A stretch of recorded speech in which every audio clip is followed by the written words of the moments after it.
Selamat bertemu kembali ya di dalam diskusi kita mengenai pengukuran aliran fluida ya. Nah, di sini yang perlu kita lihat adalah mereview dulu ya, apa yang disebut dengan gaya-gaya elektromagnetik ya.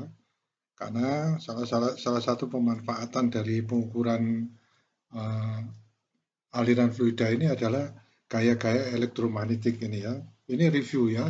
Jadi kita ingat kembali supaya pada waktu nanti mendiskusikan mengenai alat ukur tersebut, kita sudah paham bagaimana prinsip kerjanya. Titik bermuatan Q Coulomb ya, dalam medan magnet akan mengalami perubahan geraknya karena berada dalam sebuah medan magnet. Ya, ada sebuah titik ya, dengan pemuatan Q Coulomb. Kalau di dalam dilibatkan atau dimasukkan di dalam suatu medan magnet, ya, itu akan mengalami perubahan gerak. Ya.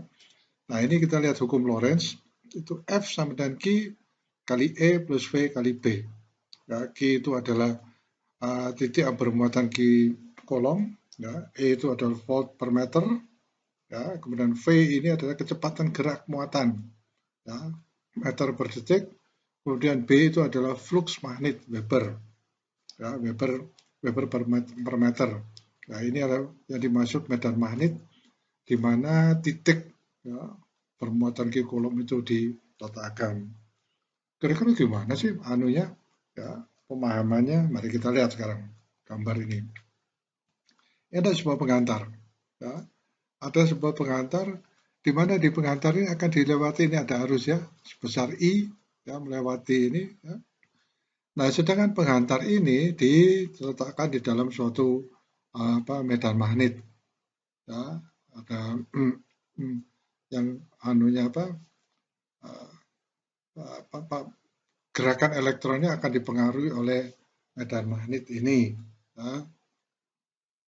Jadi kita lihat misalkan ini ya seperti itu rumus ini itu adalah dikatakan titik ya tadi titik. Nah sekarang titik ini adalah berupa pergerakan elektron. Ya.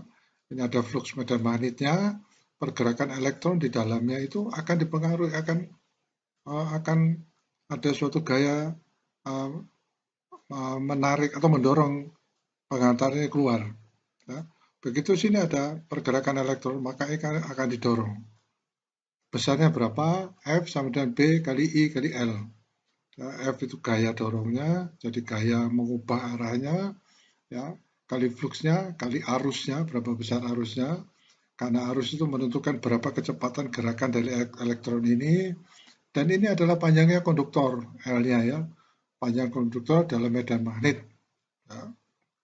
Ya, jadi kalau medan magnetnya ada ini panjangnya ini ya sebesar sepanjang ini ya, karena medan magnet yang mempengaruhi hanya sepanjang ini. Ya, kalau medan magnet lebih banyak lagi ya sepanjang ini mempengaruhi konduktor ini, maka L-nya, L dari penghantar ini akan juga bertambah. Ya. Persamaan ini diterapkan pada penghantar yang dilewati arus yang ditempatkan dalam medan magnet. Dalam hal ini tidak ada medan listrik, ya, di mana arus listrik didefinisikan sebagai perbandingan muatan dengan waktu, ya, muatan per waktu, ya, muatan Q Coulomb faktor 1 waktu. Jadi ini adalah partikel bagian dari dq sebagian kecil dan t itu bagian dari waktu, ya belum tergantung ya, jadi bagian terkecil ya partikel waktu ya, sehingga I-nya ini adalah dq per dt ya.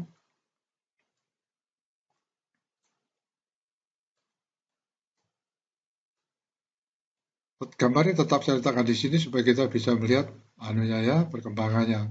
Misalnya ds adalah unsur panjang penghantar, ds ya, s itu panjang ya, yang ditempuh muatan dalam waktu detik, maka dapat dituliskan seperti ini ya.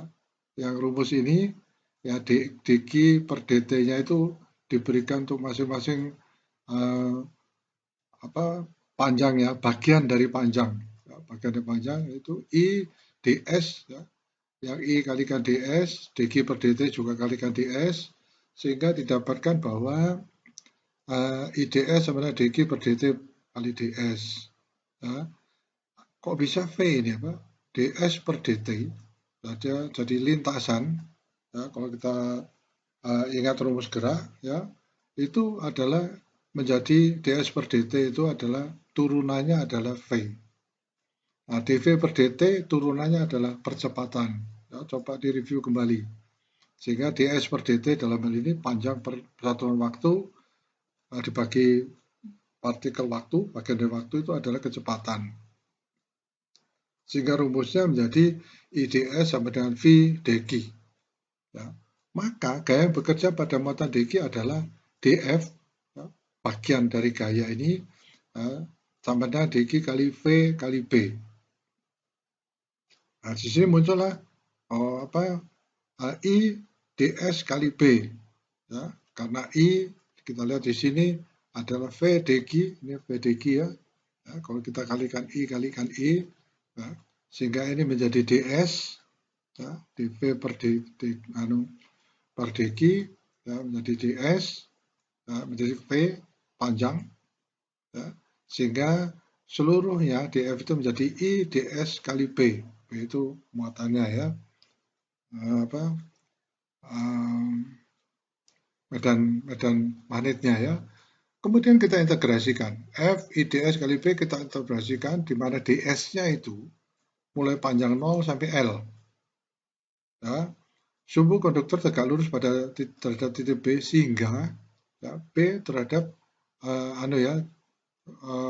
sumbu konduktor, ya, jadi konduktor pengantarnya itu tegak lurus terhadap flux magnetnya, medan magnetnya. Sehingga ds kali B sinus 90 karena tegak lurus sama ds kali B.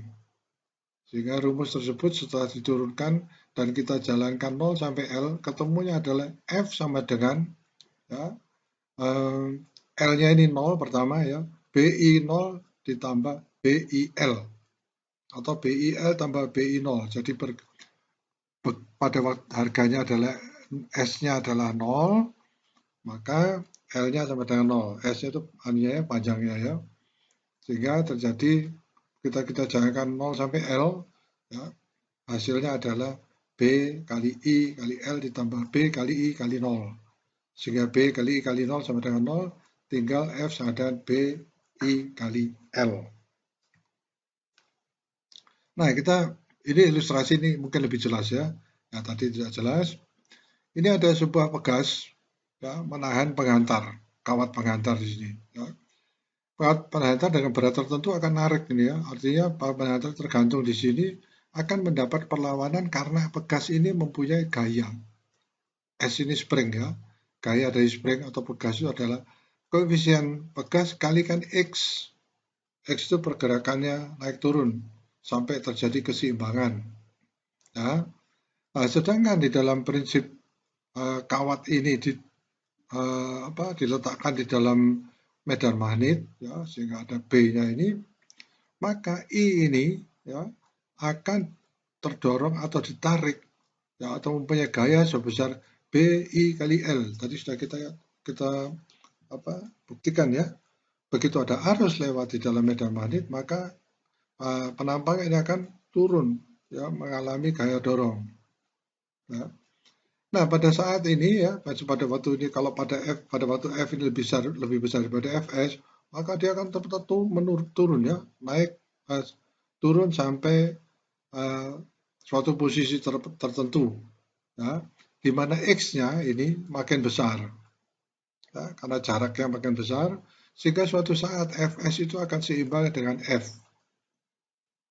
Nah, itu prinsip dari perubahan kawat penhantar. Ya, kalau dia diberikan pegas dan mendapatkan diberikan arus ya di dalam suatu medan magnet. Oh, ini buat apa? Nah, ini adalah prinsip membuat sebuah alat ukur yang disebut, mungkin orang menyebutkan ini adalah alat ukur yang untuk yang terjadi karena adanya pengaruh medan magnet. Nah, Jadi orang sering menyebutkan ini adalah mekanik, alat ukur mekanik, ya, yang dipengaruhi oleh elektromekanik, elektromagnetik. Prinsip kerja ya, ampermeter sederhana adalah sebagai berikut. Kx sama dengan BI kali L. Ya, kalau Anda lihat ampermeter itu jarumnya bisa bergerak ke kiri dan ke kanan, ya itu karena adanya pengaruh gaya atau pengaruh dari medan magnet, ya, flux medan magnet. Di mana K itu ada konstanta gas, maka dapat diselesaikan X sama dengan BL per K kali I. K-nya kita pindah ke bawah sini, ya. Nah, atau I, ya, harusnya sama dengan K per BL kali X. Nah, ini kita sederhanakan, kemudian kita pindahkan, terjadilah seperti ini. X terhadap I dan I terhadap X. Nah, selama besaran B, ya, flux, L, panjang, dan K, ya, diketahui, maka arus I atau defleksi total X dapat ditentukan. Ya, yang perlu diperhatikan di sini adalah ini dari rumus, ya. Besarnya besaran B, L, dan K. Ketika besaran ini sangat menentukan kepekaan perubahan posisi X. Ya. X itu perpindahan kawat pengantar, ya. Sebagai contoh, perubahan arus yang sangat kecil mungkin tidak mengakibatkan perubahan X yang berarti atau sama sekali tidak berubah. Ya. Gayanya tidak mampu menarik gaya yang disebabkan oleh gaya tarik pegas. Ya. Konstanta pegasnya masih lebih besar. Apabila perubahan arus yang kecil dapat memberikan perubahan X yang nyata, maka kalau dituangkan dalam grafik yang dihubungkan dengan waktu, jadi grafiknya bisa disebut, ya, setiap ini, ya, kita lihat ini arusnya, ya, arus yang kecil aja bisa mengubah, ya, mengubah waktunya. Ya, di sini kita lihat mengubah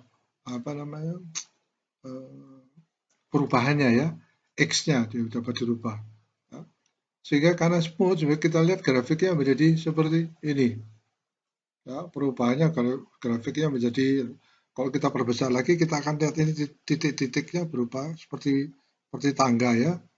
Ya, tapi karena kecilnya dia terlihat smooth seperti ini. Nah, ini yang disebut dengan penggambaran secara analog. Ya. Nah, ini nanti akan dikembangkan memang untuk alat ukur, tapi diskusi ini adalah untuk melengkapi, ya, diskusi kita tentang pengukuran aliran yang menggunakan elektromagnetik. Nah, kita lihat di sini, kalau perubahan itu terjebak waktu kurang nyata, maka yang terlihat ada grafik berbentuk stack bar, patah-patah. Ya, seakan-akan pada waktu ada perubahan dari perubahan arus, misalnya, ya, seakan-akan perubahan arus tidak terlalu signifikan, sehingga semuanya selalu dianggap tetap. Padahal terjadi perubahan besaran syarat atau X-nya sudah berubah pada suatu titik tertentu, baru dia loncat naik, ya, arusnya naik, ya, atau kebalikannya, dengan menaikkan arus tertentu baru terjadi perubahan setelah besaran tertentu, ya. Jadi kita lihat ini arusnya, ya, arusnya naik gitu, ya, tetapi tidak ada perubahan gerakan, ya. X-nya dianggap tetap 0, sehingga gerakannya menjadi sampai titik tertentu baru dia melakukan perubahan jarak, ya. Kemudian kita naikkan lagi, terjadi perubahan jarak. Nah, stack bar ini yang patah-patah ini disebut dengan penggambaran digital. Nah, pemakaian kedua bentuk grafik ini dipakai untuk kepentingan tertentu. Ya, sistem analog merupakan pendekatan alamiah, ya, kondisi sebenarnya terhadap besaran fisika karena mempunyai nilai yang kontinu. Sedangkan sistem digital merupakan kondisi yang sebenarnya. Meter analog. Nah, ini, ya, sebuah kumparan ditempatkan di dalam medan magnet. Ya, gaya yang ditimbulkan adalah F kalimat N, ada ketambahan N, ya. Ini banyaknya gulungan. Ya, yang tadi kita diskusikan itu L-nya ini gulungannya itu dianggap satu, cuma satu. gulungan atau kumparan ya. F sama dengan NBIL, di mana N adalah jumlah lilitan kumparan. Prinsip ini yang menjadi dasar kerja galvanometer. Ya. Meter sistem ini disebut dengan kumparan bergerak D. Arsonval. Ya. Untuk flux magnet biasanya dipakai magnet permanen, sedangkan penahan gaya dipakai gulungan pita logam. Jadi pita logam itu seperti pegas ya. Pada umumnya sistem ini dipakai pada galvanometer, sistem optik, dan alat pengukur dengan sistem jarum penunjuk. Ya. Nanti yang sistem optik ini akan kita bicarakan ya. Itu adalah laser anemometer tapi pakai laser ya. Nah kita lihat kalau ini gulungan cuma satu, N-nya cuma satu, itu adalah prinsip yang sudah kita diskusikan. Jadi ini suatu bentuk gulungan yang dilewati oleh flux magnet, dia mengalami dorongan F. Ya, yang di sebelah kiri F ke kiri, ya di sebelah kanan F ke kanan. Ya. Dan begitu N-nya bertambah, misalkan seperti ini 2, itu berarti 2 kali. Ya. Jika kalau kumparan ditambah lagi, maka gayanya akan semakin besar. Ya. Dan gaya ini yang akan digerakkan, akan menggerakkan sebuah jarum penunjuk pada sebuah alat ukur. Nah, ini alat ukurnya yang disebut dengan alat ukur galvanometer. Ya. Semakin besar tegangannya, dia semakin besar gaya tariknya, sehingga si jarum akan bergerak sesuai dengan ukuran yang kita ukur ya, besaran yang kita ukur. Nah, ini adalah salah satu alat yang disebut dengan voltmeter tetapi dengan prinsip galvanometer. Saya kira demikian ya.